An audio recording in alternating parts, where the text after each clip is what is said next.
है 2 दिन बाद 26 जनवरी यानी कि रिपब्लिक डे आने वाली। आम आदमी के लिए इसका मतलब था 1 दिन की सरकारी की छुट्टी। टीवी पर परेड देखना, बिल्डिंग के नीचे बत्ता देश रंगीला-रंगीला और हमारे नेताओं के लिए उनके लिए यह वो दिन है जब वो साल में एक बार उस किताब यानी कि संविधान के सामने सर झुकाते हैं, उसकी धज्जियाँ वो बाकी 364 दिन उड़ाते हैं। तो अब हम बचपन से रटते आए हैं कि 26 जनवरी 1950 को संविधान लागू हुआ।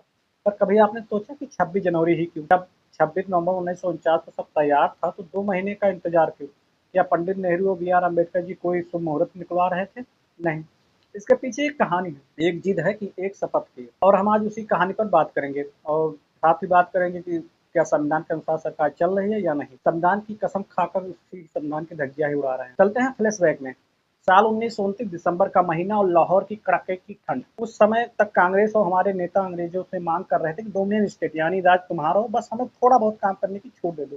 जैसे हम आज सरकार से मांगते हैं कि अगर रोजगार नहीं दे पा रहे तो आप महंगाई भत्ता ही दे दें, वैसा ही समझ लीजिए। लेकिन उस रात रवि नदी के तट पर पंडित जवाहरलाल नेहरू और युवा नेताओं के टेबल पर एक मुक्का मारा। उन्होंने कहा अब भीख नहीं, हक चाहिए, डोमिनियन स्टेट नहीं, पूर्ण स्वराज चाहिए। तारीख तय हुई 26 जनवरी 1930। उस दिन पूरे देश ने कसम खाई कि जब तक अंग्रेज भारत नहीं छोड़ेंगे हम चैन से नहीं बैठेंगे। 1930 से लेकर 1947 तक लगभग 17 साल तक 26 जनवरी को ही अपना स्वतंत्रता दिवस मनाते रहे। यह तारीख हमारे संघर्षों की पहचान थी। लेकिन फिर आया 1947 और अंग्रेजे हमें आज़ाद दे गए 15 अगस्त को। एक तरफ खुशी थी लेकिन एक वो तारीख 26 जनवरी जिसको हम 17 साल से जी आ रहे थे उसका क्या वो इतिहास बन जाएगा? लेकिन नहीं, संविधान निर्माताओं ने कहा नहीं, हम इसे तारीख को मरने नहीं देंगे। इसलिए जब 26 नवंबर 1949 को संविधान बनकर तैयार हुआ तो उन्होंने उसे रोका। उन्होंने 2 महीना इंतजार किया ताकि 26 जनवरी आए और जिस दिन हमने आज़ादी का सपना देखा था उसे उसी दिन भारत के गणतंत्र घोषित करें। यह सिर्फ एक तारीख नहीं है दोस्तों, यह हमारे पूर्वजों का आत्मसम्मान की निशानी है। इसे आत्मसम्मान को कागज पर उतारने के लिए भी गजब का जुनून था।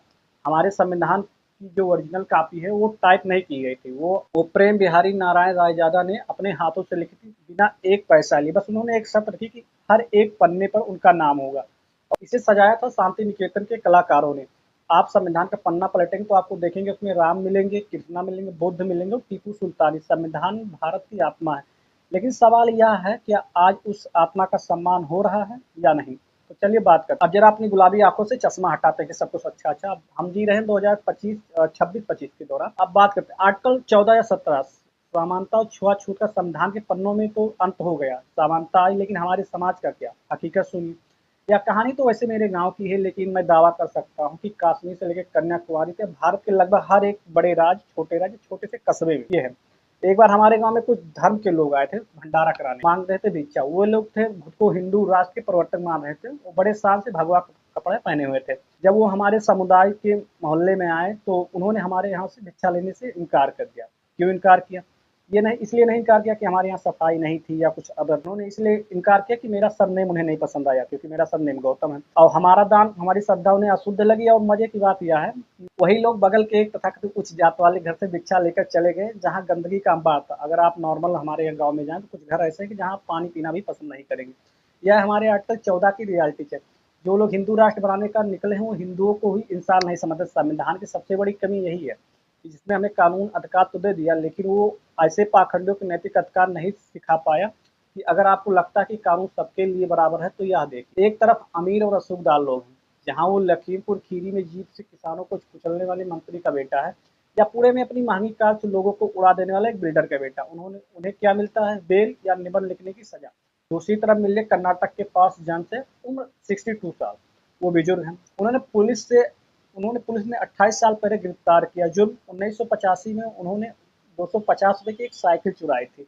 हमारा कानून साइकिल चोर को तो पाताल से ढूंढ लाता है लेकिन रसूखदार के सामने अंधा हो जाता है। गरीब के लिए कानून है और अमीर के लिए सहूलियत। अब बात करते हैं आर्टिकल 19 बोलने की आज़ादी। संविधान कहता है बोलने की आज़ादी, लेकिन हकीकत यह है कि आप बोलने के बाद जेल जाने की तैयारी है। याद याद कीजिए उन पत्रकार को जैसे सद्दीक कप्पन जो सिर्फ एक खबर कवर करने जा रहे थे, खबर छपी तक भी नहीं थी लेकिन रास्ते में उसे उठा लिया गया और यूएपीए लगा दिया गया। नतीजा सालों जेल में सड़ना पड़ा। और हमारे देश में सजा कानून से नहीं मिलती, यह ट्रायल ही सजा है। अगर आप सवाल पूछेंगे तो आप एंटी नेशनल हैं। अब बात करते हैं वी द पीपल यानी कि प्रस्तावना का पहला शब्द जो है ये वी द पीपल, हम भारत के लोग हैं। और आखिर में हम भारत के लोग। संविधान कहता है कि हम मालिक हैं लेकिन हकीकत तो हम हैं, हम सिर्फ पर्जा बनते जा रहे हैं धीरे धीरे। जरा उन तस्वीर को देखिए, एक तरफ बिहार है जहाँ पुल ताश के पत्तों की तरह बिखर जाती है, दूसरी तरफ तथाकथित मॉडल स्टेट गुजरात जहाँ पुल टूटते और सैकड़ों लोग नदी में समा जाते हैं। यह पुल किसके पैसे से बना? किसी नेता की अपनी जेब से तो नहीं बना, नहीं। या आपके और मेरे टैक्स के पैसे से बना। पुल गिरा गया, लोग मर गए, लेकिन सवाल यह है, क्या किसी बड़े मंत्री की कुर्सी गई, लेकिन या किसी बड़े अफसर की संपत्ति कुर्क हुई? नहीं। जांच कमेटी बैठी है और सब रफा दफा हो जाता है। संविधान निर्माताओं ने वी द पीपुल लिखा था, वी द बैगर नहीं। हमें फ्री की रेवड़ी नहीं चाहिए, हमें जवाबदेही चाहिए, वो अकाउंटेबिलिटी हमारी तय हो। जिस दिन पुल गिरने पर मंत्री की पर्सनल प्रॉपर्टी नीलाम होने लगेगी, उसी दिन यह देश सुधर जाएगा। तो 26 जनवरी को व्हाट्सएप पर हैप्पी रिपब्लिक डे भेजना आसान है, लेकिन जिस दिन आप ट्रैफिक सिग्नल पर बिना पुलिस देखे रुकने लगे, जिस दिन आप जात देखकर नहीं काम देखकर वोट देने लगे, और जिस दिन आप गलत को गलत कहने की हिम्मत जुटा लें, चाहे सामने कोई भी हो। असली गणतंत्र दिवस संविधान सिर्फ वकीलों की किताब नहीं है, आपके अधिकार की ढाल है। इसी अलमारी में सजा कर मत रखिए, इसे पढ़िए और समझिए, क्योंकि अगर आप अपने अधिकार नहीं जानेंगे तो ये सिस्टम आपको सिर्फ एक भीड़ का हिस्सा बनाकर छोड़ देगी। अगर यह कड़वी बात सही लगे तो वीडियो को लाइक करें, कमेंट करिए। आपके हिसाब से संविधान का कौन सा ऐसा आर्टिकल है सबसे ज़्यादा खतरे में? कमेंट बॉक्स में और बताइएगा। Okay bye.